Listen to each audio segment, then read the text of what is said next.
Dilansir NASA, planet kerdil atau planet KT adalah objek angkasa yang sepintas mirip dengan planet tetapi dengan ukuran yang jauh lebih kecil.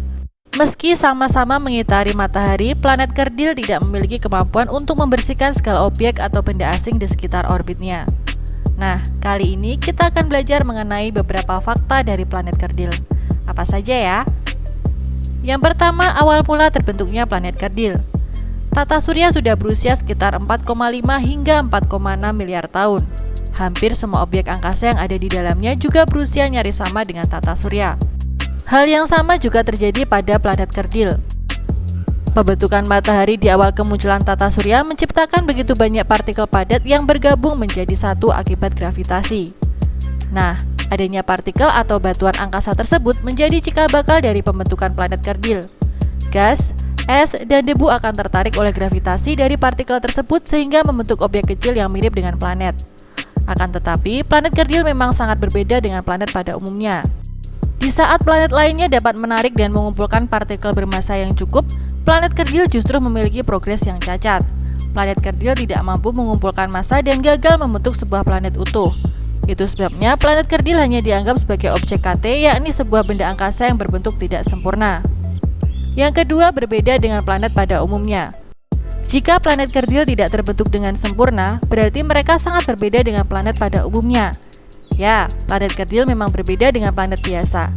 Dilansir dari laman University of Colorado, beberapa perbedaan mencoloknya antara lain, meskipun kadang planet kerdil mempunyai massa yang cukup, jumlahnya masih sangat sedikit jika dibandingkan dengan planet pada umumnya. Kemudian, awal mula pembentukan planet kerdil tidak pernah sempurna. Hal ini sangat berbeda dengan awal mula pembentukan sebuah planet. Orbit planet kerdil tidak pernah bersih dari objek-objek angkasa lainnya karena memang planet kerdil tidak memiliki kekuatan gravitasi cukup untuk melakukannya.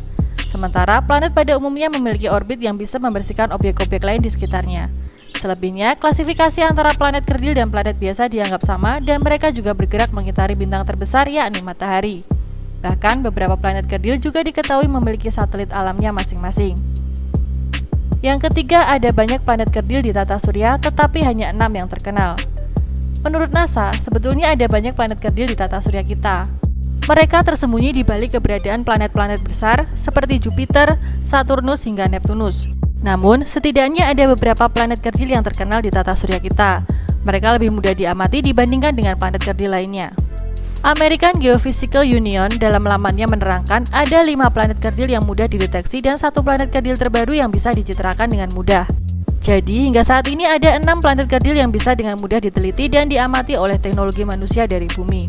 Mereka adalah Pluto, Ceres, Eris, Makemake, Haumea, dan 215 RR245. Untuk nama terakhir, planet kerdil tersebut juga dianggap sebagai objek trans-Neptunus besar yang berada di sabuk Kuiper, zona yang nyaris keluar dari tata surya kita.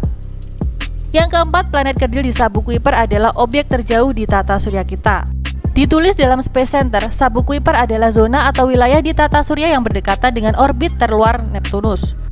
Bisa dikatakan bahwa sabuk Kuiper adalah wilayah terjauh di tata surya kita dan menjadi batas antara tata surya dengan ruang antar bintang. Nah, isi dari sabuk Kuiper tersebut adalah miliaran objek angkasa berupa batu, es, komet, sisa-sisa serpian pembentukan tata surya, dan planet kerdil. Mayoritas dari planet kerdil yang bisa diamati secara jelas dari bumi berada di sabuk Kuiper.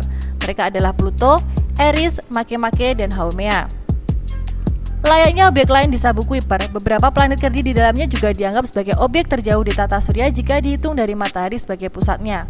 Ilmuwan masih terus mencari dan melakukan klasifikasi dari banyak objek di sabuk Kuiper untuk menemukan planet-planet kerdil lainnya. Yang kelima, ilmuwan menemukan keberadaan air asin di Ceres. Dilansir National Geographic, pada riset dan pengamatan yang dilakukan ilmuwan pada 2018 lalu, didapatkan bukti bahwa Ceres memiliki kandungan air asin yang telah membeku. Ceres sendiri merupakan planet kerdil yang terdekat dari bumi. Posisinya berada di sekitar sabuk asteroid antara Mars dan Jupiter. Jika data-data mengenai keadaan geologis di Ceres tersebut valid, planet kerdil tersebut bisa saja dijadikan tujuan manusia berikutnya setelah Mars. Uniknya, kondisi Ceres juga memiliki banyak kesamaan dengan planet pada umumnya, yakni memiliki kontur tidak rata dengan banyak pegunungan berapi aktif yang membeku. Keadaan geologis di Ceres yang dianggap aktif bahkan memunculkan spekulasi bahwa planet kerdil tersebut mungkin bisa menampung kehidupan biologis di dalamnya. Namun, sepertinya penjelajahan ke Ceres tidak bisa dilakukan dalam waktu dekat. Pasalnya, Badan Antariksa Dunia tengah berfokus pada penjelajahan Mars untuk 15 tahun ke depan. Itu tadi beberapa fakta sains mengenai planet kerdil di tata surya kita. Semoga penjelasan kali ini bisa memperkaya wawasan kamu ya.